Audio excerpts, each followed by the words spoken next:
पहिल्यांदा खरं तर मी नागेश सर, कमलेश सर यांचाही खूप आभारी आहे. त्यानंतर सर्व माध्यमांच्या सगळ्या प्रतिनिधींचा मी खूप आभारी आहे. तुमचं पहिल्यापासून जे प्रेम मिळालं आणि त्या प्रेमामुळेच खरं तर मला या ठिकाणी वेळोवेळी उभं राहता आलं, त्यामुळे सगळ्यांचा आभारी आहे. पहिल्या सिनेमापासून जी गोष्ट घडली आयुष्यात ती एक एक पायरी अशी वरती चढत गेलो. ही सगळे तुमच्या प्रेमामुळे म्हणता येईल. विषय खूप डोक्यामध्ये आहेत. बऱ्याच गोष्टींची म्हणजे एका दिग्दर्शकाला नेहमी असं वाटत असतं की अरे सगळेच विषय आपणच करावे, पण प्रत्येक वेळी ते शक्य होतच असं नाही. पण काही गोष्टी निश्चित आपल्या नशिबात लिहिलेल्या असतात आणि त्या नशिबानेच करायला मिळतात. त्या नशिबवान लोकांपैकी मी एक आहे असं मी नक्की म्हणेन. तर जास्त उत्सुकता ताणणार नाही तुमची. जो विषय घेऊन येतोय तो विषय आहे गेली अनेक वर्ष महाराष्ट्रातल्या प्रत्येक रसिकांच्या, साहित्यिकांच्या मनामध्ये रेंगाळणारा विषय आहे. आणि तो विषय म्हणजे महाराष्ट्रातले प्रसिद्ध लेखक अण्णाभाऊ साठे यांच्या फकीरा ही कादंबरीवर, या कादंबरीवरती सिनेमा आहे.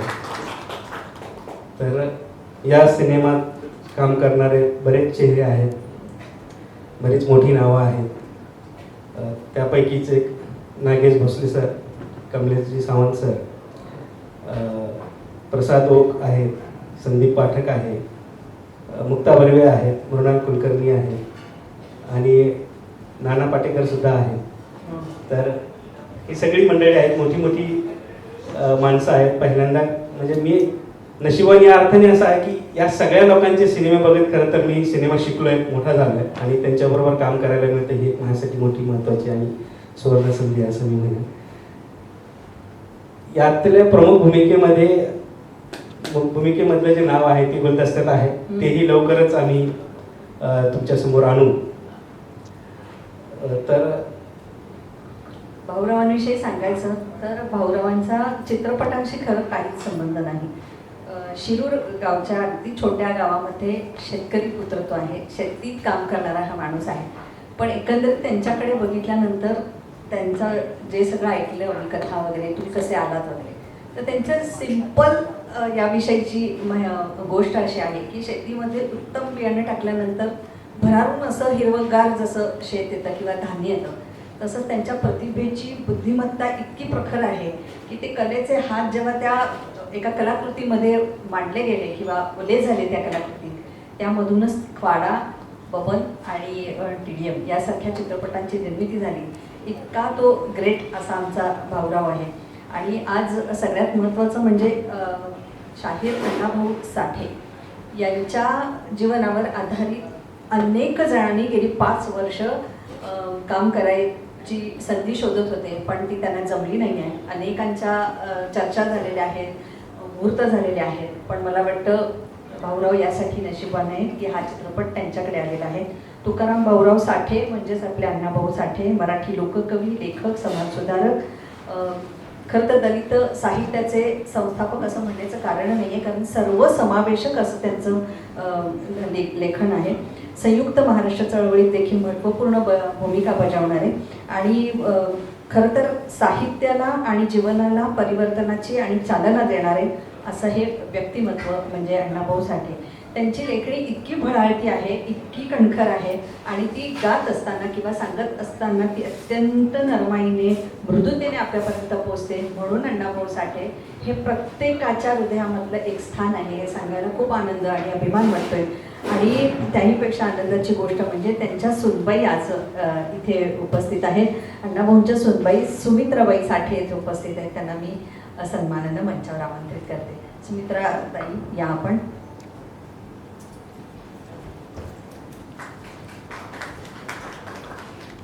महाराष्ट्राच्या तमाम रसिकांच्या वतीनं पुष्पगुच्छ देऊन तुमचं आम्ही स्वागत करतो.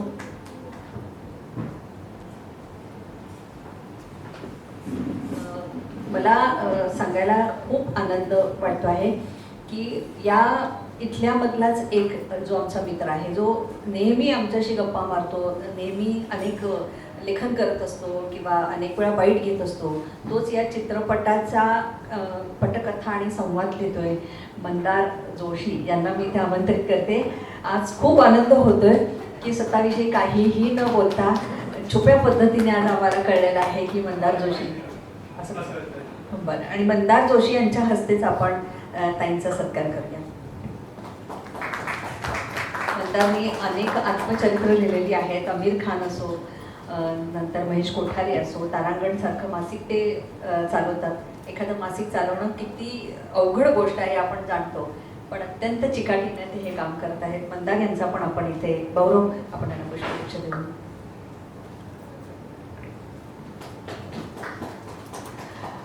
मी ताईंकडे माहिती देते. ताई, अण्णाभाऊंच्या सुनबाई म्हणजे तुमचा खूप सहवास अण्णाभाऊंचा तुम्हाला लाभलेला आहे. वाटेगावहून खास या कार्यक्रमासाठी तुम्ही आलेला आहात. प्रथम तुमचं मनपूर्वक स्वागत. आणि अण्णाभाऊंच्या व्यक्तिमत्वाची काही गुण तुम्ही सांगा किंवा काही प्रसंग असे सांगा की अण्णाभाऊ सासरे म्हणून कसे होते, शाही म्हणून कसे होते. तुम्हाला सांगते मी की अण्णाभाऊंचा माझा जास्त संबंध काही आलेला नाही. अण्णाभाऊ गेल्याच्या नंतर 5 वर्षानं माझं लग्न झालं. बरं. काय आता इथं सगळी लोक आहेत. अण्णाभाऊंच्या जीवनावर पिक्चर निघतोय, फकीरा पुस्तकावर पिक्चर निघतोय, अण्णाभाऊंच्या कुटुंबात नाही म्हणून मला लबाड बोलायचं नाही. बरोबर आहे, हाय का नाही होता का? आता तुम्ही म्हणला की अण्णाभाऊंच्या ह्याच्यात तुम्ही किती, तर अण्णाभाऊ गेल्याच्या नंतर माझं 5 वर्षाला लग्न झालं. आणि तुम्हाला खरं सांगायचं, भाऊराव कराडे जे आहे पहिल्यांदा वाटेगावला आले की बरीच लोकांनी मी फकीरा पुस्तकाचे आर्ग्युमेंट केले, पण ती नाही कोणाच्याच नशिबात नाही, ती माझ्या मुलाच्या नशिबात. आणि मला एवढा अभिमान आहे की मी 4 वर्षी झालं त्या पिक्चरची वाट बघत होती की पिक्चर कधी थिएटरला आणते. आता अण्णाभाऊ प्रत्येक घरोघरी कधी जाऊते ह्याची मी वाट बघत होती. मला वाटलं वेगळाच सिनेमा आहे. ती पण गोष्ट चांगली होती, सिनेमा पण बरा होता.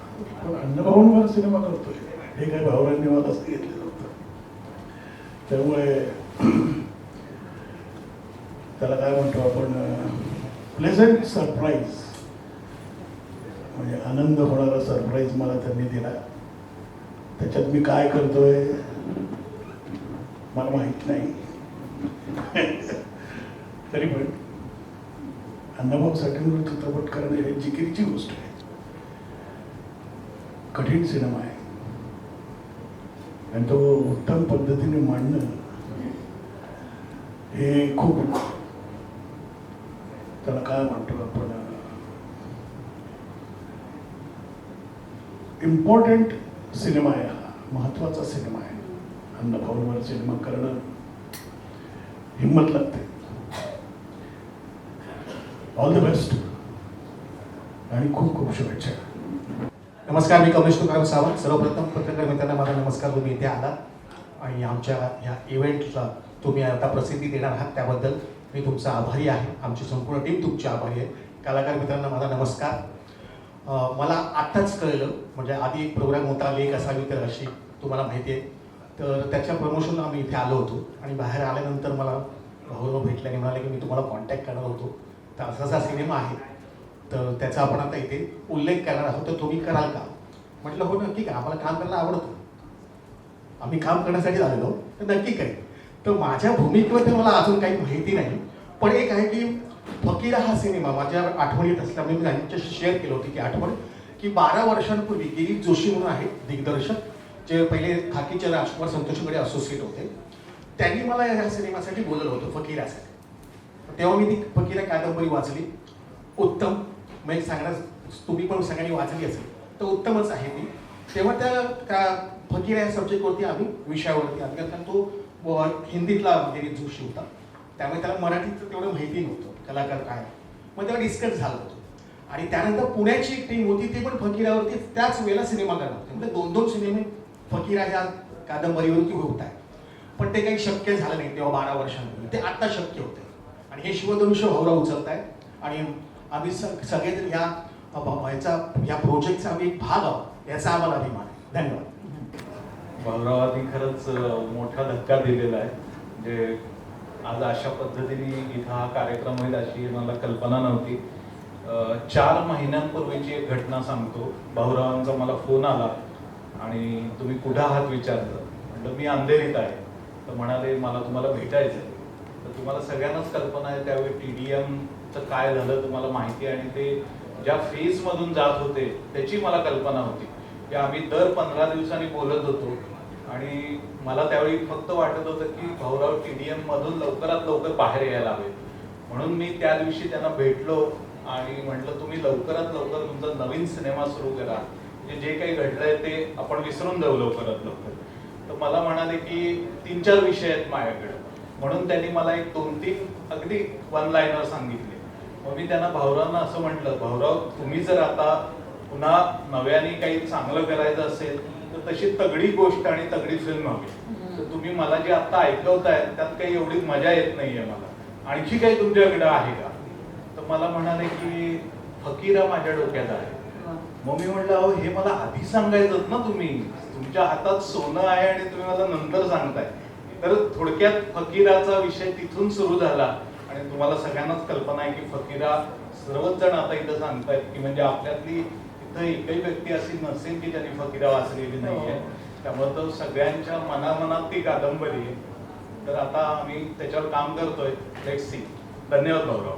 चांगलंच होणार आहे. मंदार तुमच्या लेखणीमध्ये पण इतकं तुमची लेखणी सुद्धा इतकी समृद्ध आहे. खूप तुम्ही लिहिलेलं आहे. अण्णाभाऊ साठे यांच्या फकीराला न्याय देण्यासाठी तुम्हाला भरपूर भरपूर भरपूर शुभेच्छा. फोन लागतोय. खरं तर प्रत्येक वेळी म्हणजे जेव्हा काही मला वैयक्तिक काही अडचण असेल तेव्हा तुमच्याबरोबर मंदार सर नेहमीच माझ्या पाठीमागे उभे असतात की वेळोवेळी मदत करणारं एक व्यक्तिमत्व आहे.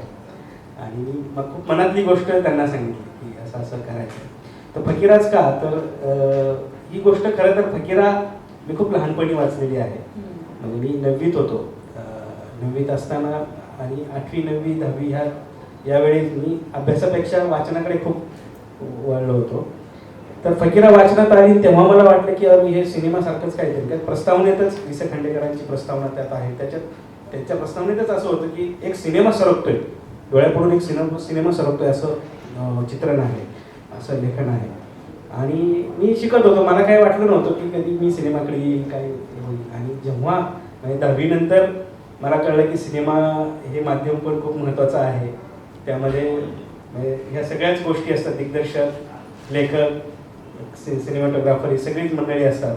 तर त्याचा कोर्स पण असतो. आणि मग मी तो कोर्स करण्याचा ठरवला आणि मला सिनेमा करायचं. मी 10वी नंतर ठरवलं की आपल्याला सिनेमाकडे वळायचं आहे. आणि मी तशा पद्धतीने शिकत गेलो. बरेच वेळ शिकण्यापेक्षा होकत गेलो आणि पोहोचलो तुमच्या सर्वांच्या आशीर्वादाने इथपर्यंत पोहोचलो. पण त्या कादंबरीचं जे गारुड आहे ते त्यावेळीपासून माझ्या डोक्यावर आहे.